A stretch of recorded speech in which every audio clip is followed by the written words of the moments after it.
This is Revathi.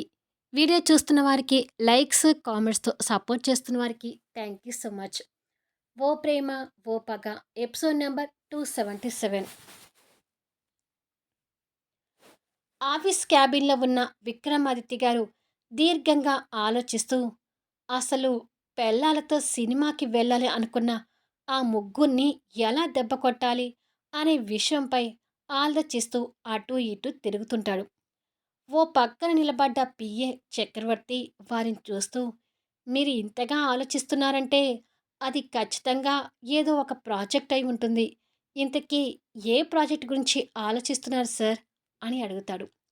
కానీ చక్రవర్తి మాటలు పట్టించుకోకుండా విక్రమాదిత్య గారు ఇంకా ఆ ముగ్గురి గురించే ఆలోచిస్తూ అటూ ఇటూ తిరుగుతుంటాడు. ఓ, ఆగిపోయిన ప్రాజెక్ట్ గురించి ఆలోచిస్తున్నారా సార్ అని అడుగుతాడు చక్రవర్తి. అబ్బా! నీదొక గోల. నేను ఆలోచించేది ప్రాజెక్ట్ విషయం గురించి కాదు. పర్సనల్‌గా ఆలోచిస్తున్నాను అంటూ చిరాకు పడతాడు. పర్సనల్‌గానా? పర్సనల్‌గా మీకేం ప్రాబ్లమ్స్ ఉన్నాయి సార్? మేడంతో కలిసిపోయి మీరు హ్యాపీగా ఉంటున్నారు కదా! అంటాడు. మా మేడంతో నేను హ్యాపీగానే ఉంటున్నాను. కానీ ఉదయం నా అల్లుడు మా మేడం దగ్గర ఇరికిచ్చి నన్ను ఫుట్‌బాల్ ఆడుకున్నాడు అంటూ జరిగిన విషయం చెప్తాడు. అది విని ఆ చక్రవర్తి పకపక నవ్వుతుంటాడు. నేను చెప్పింది నీకు జోక్‌గా ఉందా? అంటూ విసుక్కుంటాడు. నిజంగానే జోక్‌గా ఉంది సార్. మీ అల్లుడు మిమ్మల్ని బానే ఇరికిచ్చాడు అంటాడు నవ్వుతూ. ఆ మాటకి పియ్యే వైపు ఉరిమి చూస్తుంటాడు. ఆ చూపులకి కాస్త భయపడుతూ, మరి మీ అల్లుడికి ఒక్క గుడ్ మార్నింగ్ చెప్తే అయిపోయేది కదా సార్ అంటాడు. మా అల్లుడికి గుడ్ మార్నింగ్ చెప్పాలా వద్దా అనేది నాకు తర్వాత లెక్చర్ ఇద్దువు గాని, ముందు వారిని వాళ్ళ పెళ్ళాల దగ్గర ఇరికించి, వాళ్ళ పెళ్ళాలతో ఆ ముగ్గురిని ఎలా కొట్టించాలో అది చెప్పు అంటాడు. పాపం కదా సార్ అంటాడు చక్రవర్తి జాలిగా. పాపం లేదు, పుణ్యం లేదు. ముందు ఏదైనా ఐడియా ఉంటే త్వరగా చెప్పు. లేదంటే నా అల్లుడి ఆటల్ని తట్టుకోలేకపోతున్నాను అంటాడు. ఇలాంటి ఐడియాలు నాకు రావు సార్. మీరే మీ అల్లుడి చేత దెబ్బతిన్నారు కాబట్టి, మీరే దీర్ఘంగా ఆలోచించండి అంటాడు. అదే ఆలోచిస్తున్నాను. సాయంత్రానికి వాళ్ళ ఇంటికి వెళ్ళకుండా ఏదో ఒకటి చేయాలి అంటాడు మామ. ఏంటో సార్ మీరు, మొన్నటిదాకా శక్తి గారి జీవితాన్ని ఎవరు నాశనం చేయబోయారో తెలియక వాడి గురించి ఆలోచిస్తూ ఉండిపోయారు. ఇప్పుడు వాడు దొరికాడు కదా అని హ్యాపీగా ఉండకుండా అల్లుడి మీద చిలిపి పంతం తీర్చుకోవాలని చూస్తున్నారు అంటాడు చక్రవర్తి. చక్రవర్తి మాటల్లోనే విక్రమాదిత్య గారికి బుర్ర వెలుగుతూ, ఏమన్నావు అని అంటాడు. అల్లుడి మీద చిలిపి పంతం తీర్చుకోవడానికి చూస్తున్నారని అన్నాను. అది కాదు, దానికంటే ముందు అంటూ రెట్టించి అడుగుతాడు. దానికంటే ముందా? ఆ దుర్మార్గుడు దొరికాడు కదా! హ్యాపీగా ఉండకుండా అని అంటూ ఉండగా, యెస్, ఐడియా వెలిగింది అంటూ విక్రమాదిత్య గారు సంతోషపడుతుంటాడు. ఏంటి ఆ ఐడియా అని అడుగుతాడు చక్రవర్తి. విక్రమాదిత్య గారు ఐడియా చెప్తాడు. అది విని చక్రవర్తి అవాక్కవుతూ, పాపం సార్ వాళ్ళు అంటూ జాలి పడతాడు. జాలి పడటం ఆపి నేను చెప్పింది చెయ్యి అంటూ ఆర్డర్ వేస్తాడు. సాయంత్రం 5 అవుతుండగా సామ్రాట్ అరుణ్ క్యాబిన్‌లో కూర్చుని ఉంటారు. వినోద్ వచ్చాక ముగ్గురం కలిసి ఇంటికి వెళ్దాం అనుకుంటే, ఇంకా వినోద్ రావట్లేదేంటి బావా అడుగుతాడు సామ్రాట్. బయలుదేరానని చెప్పాడు, వస్తుండాలి అంటాడు అరుణ్. ఒకసారి శక్తికి ఫోన్ చేసి ముగ్గురు రెడీగా ఉండమని చెప్తాను అంటూ సామ్రాట్ శక్తికి ఫోన్ చేసి, మేం కాసేపట్లో వచ్చేస్తాం శక్తి, మీ ముగ్గురు రెడీగా ఉండండి అని చెప్తాడు. అలాగే సామ్రాట్, మీకోసం ఎదురుచూస్తుంటాము అంటూ అటు నుంచి సమాధానం వస్తుంది. ఇంతలో వినోద్ కూడా అక్కడికి చేరుకొని, ఇక వెళ్దామా అన్నయ్య అంటాడు. నీకోసమే చూస్తున్నాంరా, వెళ్దాం పద అని ముగ్గురు బయలుదేరుతుండగా, హాయ్ సామ్రాట్ అంటూ చక్రవర్తి ఎంటర్ అవుతాడు. హాయ్, ఏంటి ఇలా వచ్చారు అని అడుగుతాడు సామ్రాట్ నవ్వుతూ. శక్తిని రేప్ చేయబోయిన ఆ ప్రకాష్ గాడిని పట్టుకొని జైల్లో వేశారంట కదా! విషయం విని హ్యాపీగా వచ్చాను అంటాడు చక్రవర్తి. నిజమే. ఆ టెన్షన్ తీరాక మనసు ప్రశాంతంగా ఉంది. ఇంకా ఆ చంద్రమౌళి, గాయత్రిని దొరకాలి అంటాడు సామ్రాట్. వాళ్ళు కూడా దొరుకుతారులే. ఇంతకీ ప్రకాష్‌ని పోలీసులకు పట్టించారు కదా! మరి నాకు పార్టీ ఇవ్వరా? అని అడుగుతాడు చక్రవర్తి. పార్టీనా? అని ముగ్గురు ఆశ్చర్యంగా చూసుకుంటూ ఉంటారు. ఏదైనా హ్యాపీ మూమెంట్ జరిగినప్పుడు పబ్‌లో పార్టీ చేసుకుంటే ఫుల్ ఎంజాయ్‌గా ఉంటుంది కదా సామ్రాట్ అంటాడు చక్రవర్తి. నిజమే పెద్ద బామర్ది. ఆ రౌడీగాడు దొరికినందుకు మనం పార్టీనే చేసుకోలేదు. పబ్బులో మంచి పార్టీ చేసుకుందాం అంటాడు అరుణ్ కుతూహలపడుతూ. సరే బావా, ఎప్పుడైనా చేసుకుందాంలే అంటాడు సామ్రాట్.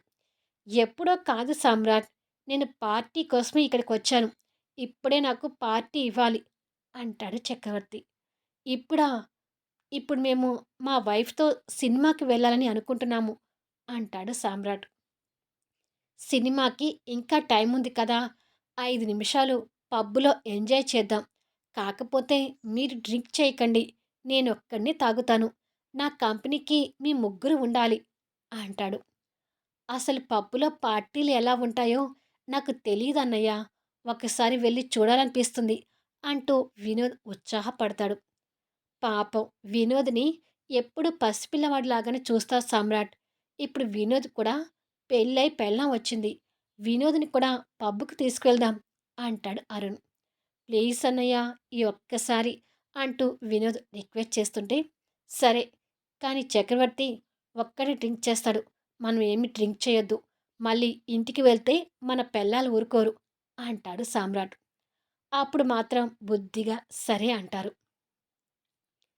సీన్ కట్ అయ్యి డాన్స్ చేసే మోడల్ గర్ల్స్ ఉండే పబ్బులో ఒక టేబుల్ దగ్గర నలుగురు కూర్చుని ఉంటారు. ప్లాన్ ప్రకారం ఆ టేబుల్ మీద బాటిల్స్ ఉంటాయి. చక్రవర్తి, అరుణ్, వినోద్ కంటే ముందే సామ్రాట్ బాటిల్ ఎత్తి తాగుతుంటాడు. అది చూసి మిగతా ముగ్గురు షాక్ అవుతుంటారు. ఇక ఇంటి దగ్గర ఈ ముగ్గురు లేడీస్ రెడీ అయ్యి భర్తల కోసం ఎదురు చూస్తుంటారు. మనల్ని రెడీ అవ్వమని చెప్పి ఇంకా వీళ్ళు ఎవరు రావడం లేదేంటి శక్తి అని అడుగుతుంది శ్రావణి. అప్పటికే శక్తి సామ్రాట్కి ఫోన్ చేసి, మీ పెద్ద తమ్ముడికి ఇప్పుడు 100 సార్లు ఫోన్ చేసి ఉంటాను. అసలు రెస్పాన్స్ కావడం లేదు అంటుంది సామ్రాట్ మీద చిరాకుతో. నేను కూడా ఫోన్ చేసి విసిగిపోయి ఉన్నాను వదినా అంటుంది చరిత. సినిమా టైం అవుతుంటే ఇక వాళ్ళు వచ్చేదెప్పుడు, మనం వెళ్ళేదెప్పుడు అంటుంది శ్రావణి నిరాశపడుతూ. సామ్రాట్ అలా తాగుతుంటే చక్రవర్తి, అరుణ్, వినోద్ గుడ్లు వెళ్ళబెట్టి చూస్తుంటారు. సామ్రాట్ ఒక బాటిల్ మొత్తం పీకి, ఏంటి తాగకుండా నన్ను అలా చూస్తున్నారు అని అడుగుతాడు. మమ్మల్ని తాగొద్దని చెప్పి నువ్వే మందు తాగుతున్నావేంటి పెద్ద బామర్ది అడుగుతాడు అరుణ్. బాటిల్ చూశాక ఆగబుద్ధి కాలేదు బావా అంటూ ఇంకొక బాటిల్ కూడా తీసుకొని తాగుతుంటాడు. చక్రవర్తి అది చూసి సంతోషపడుతూ, నేను ఎక్కువగా కష్టపడకుండానే లైన్‌లో పడేలాగా ఉన్నారు అని అనుకుంటాడు. చక్రవర్తి అనుకున్నాడో లేదో ఇక అరుణ్ కూడా బాటిల్ తీసుకుని తాగుతుంటాడు. ఇక డ్రింక్ అంటే అలవాటు లేని వినోద్ ఆ మందుని కొత్తగా చూస్తుంటే, నువ్వేంటి వినోద్ ఏమి తీసుకోవడం లేదు అని అడుగుతాడు చక్రవర్తి. నాకు డ్రింక్ అలవాటు లేదండి. అసలిక్కడ ఎలా ఉంటుందో చూద్దామని ఫస్ట్ టైం పబ్‌కి వచ్చాను అంటాడు వినోద్ అమాయకంగా. రేయ్ వినోద్! నువ్వు కూడా పెద్దవాడివి అయ్యావని బావ చెప్పాడు కదా! ఇంకెందుకు ఆలస్యం? ఒక బాటిల్ తీసి పీకేయ్ అంటాడు సామ్రాట్ మందు మత్తులో. నువ్వేనా అన్నయ్య ఇలా చెప్పేది? అని అడుగుతాడు వినోద్ ఆశ్చర్యపోతూ. ఇన్నాళ్ళు అంటే చెడు స్నేహంలో పడి చెడిపోతావని నిన్ను కంట్రోల్‌లో పెట్టుకున్నానురా. కానిప్పుడు నువ్వు ఆణిముత్యానివి. ఇంకేమీ కాదులే తాగేసేయ్ అంటూ ఎంకరేజ్ చేస్తాడు అన్న. ఇంకెందుకు చిన్న బామర్ది ఆలోచించటం. పెద్ద బామర్ది దగ్గర నుంచి గ్రీన్ సిగ్నల్ వచ్చింది కదా! ఇక లాగిచ్చు అంటూ వినోద్ చేతికి బాటిల్ ఇస్తాడు అరుణ్. సరే బావా! నేను తాగటానికి మీరే ఒప్పుకుంటే ఇక నేనెందుకు ఆగుతాను అని చెప్పి వినోద్ కూడా బాటిల్ ఎత్తుతాడు. ఫస్ట్ టైం మందు గొంతులో పోయేసరికి వినోద్ ఉక్కిరి బిక్కిరి అవుతుంటే, నిదానంగా తాగు తమ్ముడు అంటూ సామ్రాట్ వినోద్ గొంతు సర్దుతూ దగ్గరుండి తాగిస్తుంటాడు. ఆహా! ఏమి ఈ దృశ్యం అని అనుకొని చక్రవర్తి వాళ్ళకి తెలియకుండా ఫటాఫటా ఫోటోలు, వీడియోలు తీసి విక్రమాదిత్య గారికి పంపిస్తాడు.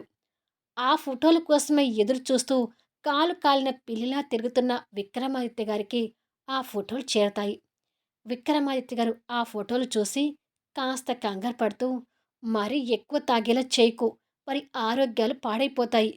కేవలం స్వీట్ రివెంజ్ కోసమే కాస్త తాగేలా చూడు అంటూ మెసేజ్ పంపుతాడు. చక్రవర్తి ఆ మెసేజ్ చూసుకొని ఈ ముగ్గురు వైపు చూసేసరికి అప్పటికే మత్తులో మునిగిపోయి ఉంటారు. వాళ్ళు నా చెయ్యి దాటిపోయారు సార్. ఇక లాభం లేదు. ఒక్క రోజుకి ఏమీ కాదులే. మీరు కంగారు పడకండి. నేను చూసుకుంటానులే అంటూ మెసేజ్ రిప్లై చేస్తాడు చక్రవర్తి. ఓకే. మరి ఈ ఫోటోలైతే పంపించావు. ఇంకా అసలు ఫోటోలేవి? అని అడుగుతాడు విక్రమాదిత్య గారు. చక్రవర్తి అక్కడ డాన్స్ చేస్తున్న అమ్మాయిలను చూస్తూ అక్కడ వాళ్ళకి సైగ చేస్తాడు. ఆల్రెడీ మాట్లాడుకొని పెట్టుకున్నారు కాబట్టి ఆ అమ్మాయిలు సైగలు అర్థం చేసుకొని తాగుతున్న ఈ ముగ్గురు దగ్గరకొచ్చి వయ్యారాలు పోతూ డాన్స్ చేస్తుంటారు. మత్తులో ఉన్న ఈ ముగ్గురికి ఒళ్ళు కనిపించేటట్టుగా డాన్స్ చేస్తున్న ఆ ముగ్గురిని చూడగానే ఆ లోకంలోకి వెళ్ళిపోతారు. చక్రవర్తి అది గమనిస్తూనే త్వరలోనే ఆ ఫొటోస్ కూడా పంపిస్తాను సార్ అంటూ మెసేజ్ రిప్లై చేస్తాడు. అమ్మాయిల విషయంలో సామ్రాట్ వినోద్ కంటే ముందు అరుణ్ ఒక్క అడుగు ముందుకు వేసి ఏమున్నారా అమ్మాయిలు అంటూ ఒక అమ్మాయి నడుము పట్టుకుంటాడు. ఆ వెంటనే ఆ ఫోటో చక్రవర్తి ఫోన్లో బందీ అయిపోయి విక్రమాదిత్య గారికి చేరుతూ ఉంటుంది. వినోద్ సామ్రాట్ కూడా మత్తులో ఉండేసరికి లైట్ వెలుతురులో తెల్లని తొలుతో మేకప్తో మెరిసిపోతున్న ఆ అమ్మాయిని చూసి మాయలో పడిపోతుంటారు. కావాలని ఆ అమ్మాయిలు కవ్విస్తుంటే ఇక ఈ ముగ్గురు ఆగలేకపోతుంటారు. ఇక అరుణ్ అమ్మాయిలను చూసి కంట్రోల్ తప్పుతుండగా కమాన్ మై డియర్ ఫ్రెండ్ అంటూ ఆ అమ్మాయి కవ్వింపుగా సైట్ కొట్టి అరుణ్ని లేపి మీదకి లాక్కుంటుంది. ఇక అరుణ్ ఊరుకుంటాడా? ఆ అమ్మాయి నడుము పట్టుకొని డాన్స్ చేస్తుంటాడు. మీరేంటి ఇలా కూర్చున్నారు? వెళ్ళి డాన్స్ చేయండి అంటాడు చక్రవర్తి. అమ్మో! మా పెళ్ళాలు మమ్మల్ని కొడతారు అంటాడు వినోద్. రేయ్! పెళ్ళానికి భయపడుతూ ఇప్పుడు మనం డాన్స్ చేయకుండా ఉండాలా? నెవ్వర్! అంటూ ఆ మత్తులో వినోద్‌ని కూడా లాక్కొని పోయి అమ్మాయిలతో డాన్స్ చేస్తుంటాడు సామ్రాట్. అలా మందు తాగుతూ ముగ్గురు మత్తులో అమ్మాయిలతో చిందులు వేస్తుంటే టకా టకా ఫోటోలు చక్రవర్తి ఫోన్‌లో బందీ అయిపోతుంటాయి. విక్రమాదిత్య గారు ఆ ఫోటోలు చూసి భయపడుతూ, ఒరేయ్ నాయనా! నిజంగానే వాళ్ళు కమిట్ అవుతారేమో జాగ్రత్త అంటాడు. అదేమీ లేదులే సార్. భార్యలను ప్రేమించే మొగుళ్ళు భార్యలను దృష్టిలో పెట్టుకొని ఒక డాన్స్ చేయడం తప్ప ఇక అంతకంటే ముందుకు వెళ్ళరులే అంటూ మెసేజ్ సెండ్ చేస్తాడు. అయితే ఓకే. ఇక ఆ ఫొటోస్ అన్నీ నీ ఫోన్ నుంచే డైరెక్ట్‌గా శక్తికి సెండ్ చెయ్యి అంటాడు విక్రమాదిత్య గారు. అలాగే అంటూ రిప్లై ఇచ్చి ముగ్గురు అమ్మాయిలతో డాన్స్ చేస్తుంటే ఆ వీడియోలు కూడా తీసి ఫోటోలు, వీడియోలు అన్నీ శక్తి ఫోన్‌కి సెండ్ చేస్తాడు. కళ్ళు కాయలు కాచేలా సామ్రాట్ కోసం ఎదురు చూస్తున్న శక్తి ఫోన్‌కి నోటిఫికేషన్ రాగానే ఫోన్ ఓపెన్ చేస్తుంది. అసలే హిట్లర్ పెళ్ళాం. ఫోన్‌లో కనిపించే ఆ దృశ్యాలు చూసి భద్రకాళి అవుతుంది. మళ్ళీ నెక్స్ట్ వీడియోలో కలుద్దాం. ఆ తర్వాత ఏం జరగబోతుంది? ఈ ముగ్గురు లేడీస్‌తో ఆ ముగ్గురు హీరోల పని అయిపోయి విక్రమాదిత్య గారి ఇగో సాటిస్ఫై అవుతుందా? అద్భుతమైన సన్నివేశాలతో ఆసక్తికరంగా సాగిపోయే కథా వీడియోస్‌ని మిస్ కాకుండా చూడండి. కథ నచ్చితే లైక్ చేయండి, కామెంట్ షేర్ చేయండి, సబ్స్క్రైబ్ చేసుకొని ఛానల్ షేర్ చేస్తూ సపోర్ట్ చేయండి. Thanks for లీజనింగ్.